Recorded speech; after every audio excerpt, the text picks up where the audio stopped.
This is just going to be a short video just for, an incident that took place which I wanted to share with you. So it's more related to not spoiling the person you love with love. I'll give you the example to make you understand. I obviously don't want to reveal the identity of the person, but this man, he loves his daughter. Okay, he loves his daughter like crazy. Both mother and father, they love their daughter like crazy. But what he has done is he has been very protective of his daughter, very, very protective. Always encouraging her, always praising her, always telling her she can do anything. And which I understand. A father should always encourage, you can do anything, you can achieve your goals, believe in yourself. Because as it is, the world is tough outside. So, you want to give a caring, nurturing environment in the house. But when you overdo it, it's you give the person a false sense of confidence. Let's say you're only 50 kilos body weight, and you tell someone you can do anything, go lift 100 kilos. The person will injure themselves. Or someone who is not very healthy, you're telling them go join the rugby, you can beat up anyone. The person will get injured. Or it's encouraging someone that you can never fail, and they keep failing. It's going to shatter their inner confidence. Like I told you this before. I've been in Dubai where I used to get parents coming to bring their children for public speaking or for preparing for colleges or presentations or debates. Or those days I used to do public speaking coaching. So the parent used to tell me, oh, my child is so smart, so dynamic, so incredible. Loy, you'll be shocked, you'll be impressed. And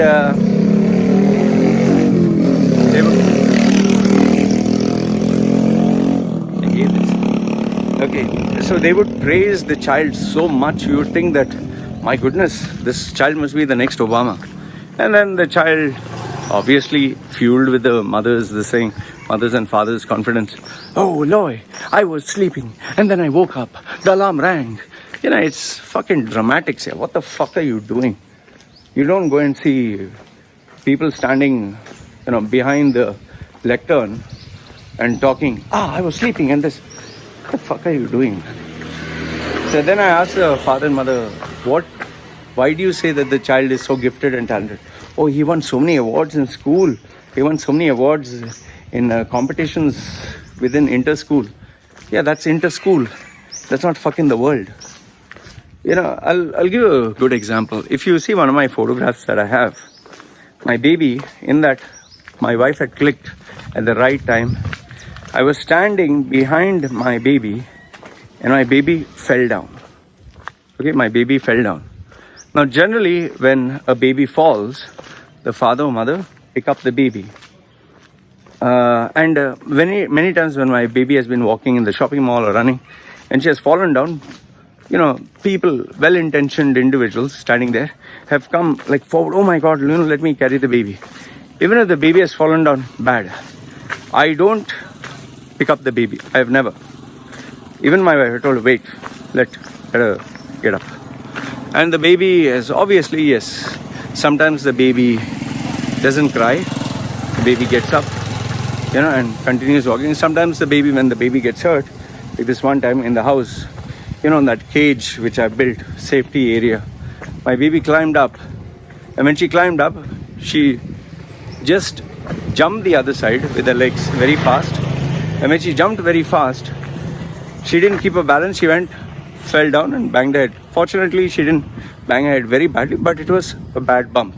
And she wailed and she cried, and wife came running and carried the baby. I kept quiet because the wife picked her up. And she told, oh, the baby got boo-boo. I said, no. Baby tried jumping out by herself. She has to know that there's a price for it. So after the baby stopped crying, we obviously made sure she was okay. I put the baby back in that same area. And then I kind of wanted the baby to climb out again. Baby kept looking at me. So I offered my hands and the baby tried. She understands when I show my hands like this. She lifts her hand, grabs my hand and tries to climb out of the cage. So So I showed my hands. She climbed out, put her back. She climbed out again, put her back, and this time she was crying, whatever. I didn't do anything. And now she tried to climb out, but this time she was a little afraid. She was a little afraid because she knew she fell down last time. So she held it tightly. And she didn't leave it. And this time when she put her leg the other side, it was incredible to watch. I mean, she did it this time without falling. And she came to the other side with both her legs and she was happy. And then I'm sure you remember the video where I shared with you on Instagram where my baby climbed up the cage by herself and came out. Okay? And now she does it effectively without getting hurt. So the lesson was that you need to be careful when you're doing something dangerous.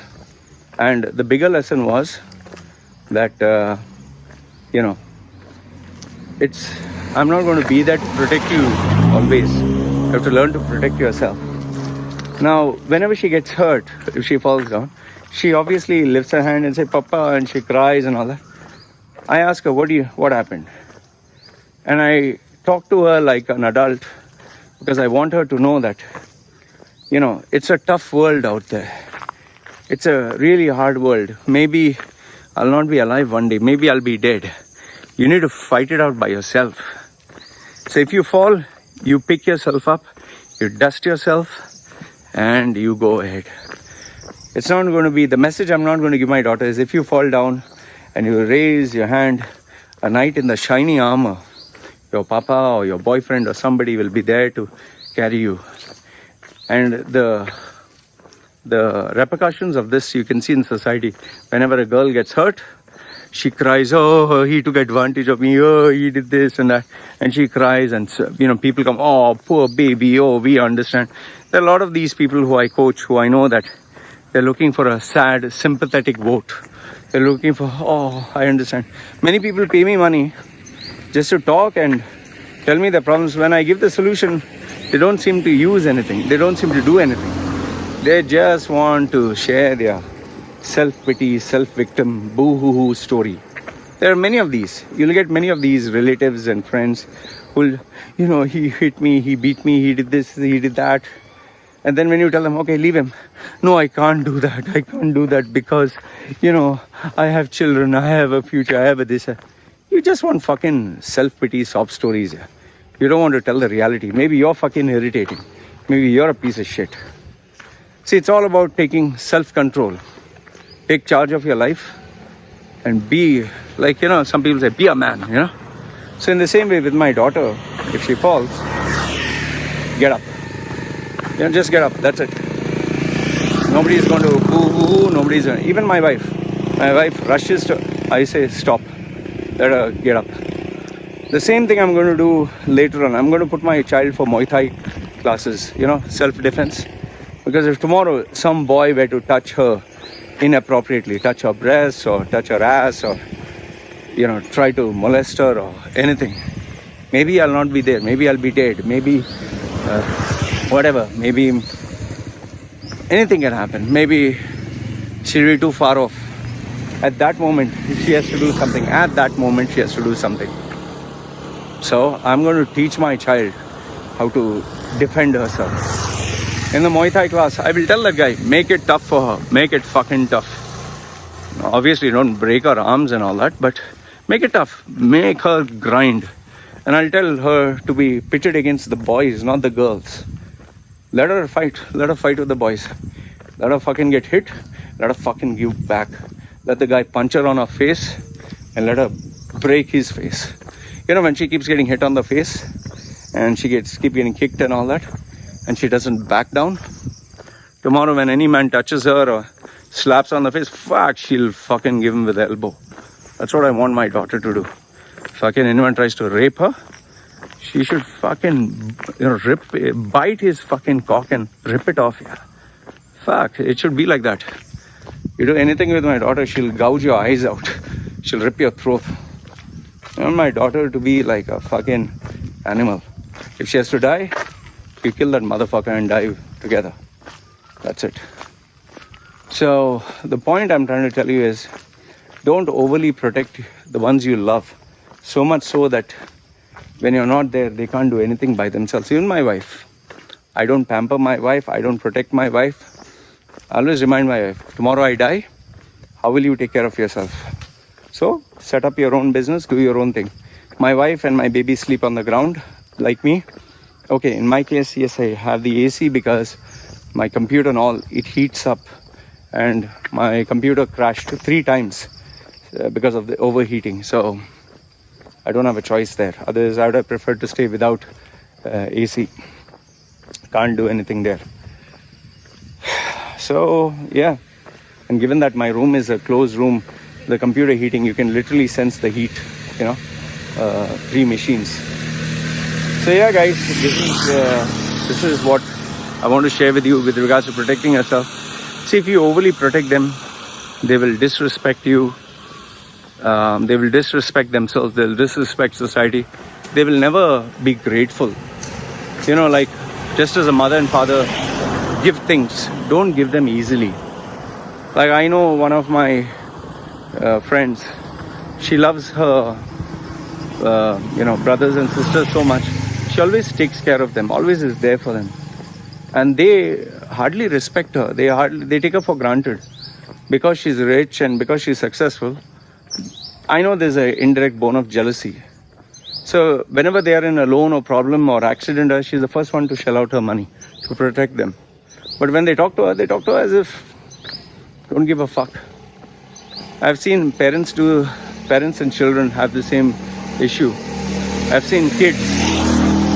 I remember in Dubai, I walked down a building and I saw this brand new fucking Pajero, brand new. You can make out it's brand new.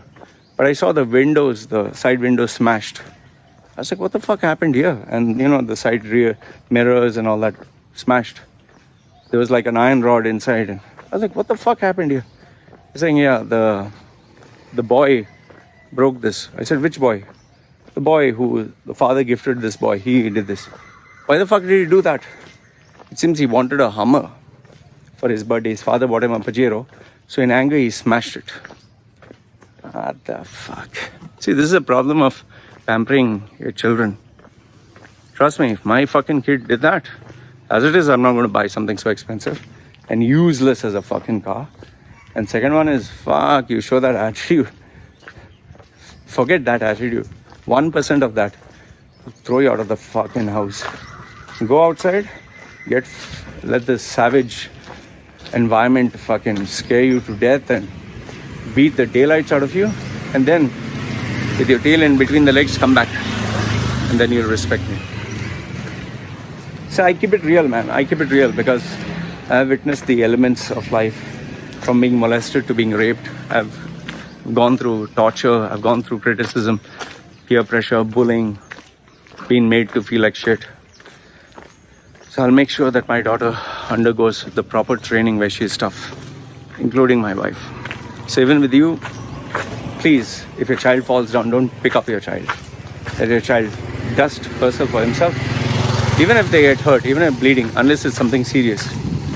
Because then they'll be tough and rough. Like my baby today, climbing out by herself, walking by herself. I'll keep teaching her, whether it's crossing the road, dealing with men or bullies or whatever. Step-by-step process, but I'll make sure that she's prepared. Let me know your thoughts, guys. Always I read your comments. And like, support, subscribe, and whatever else you want to do. Take care.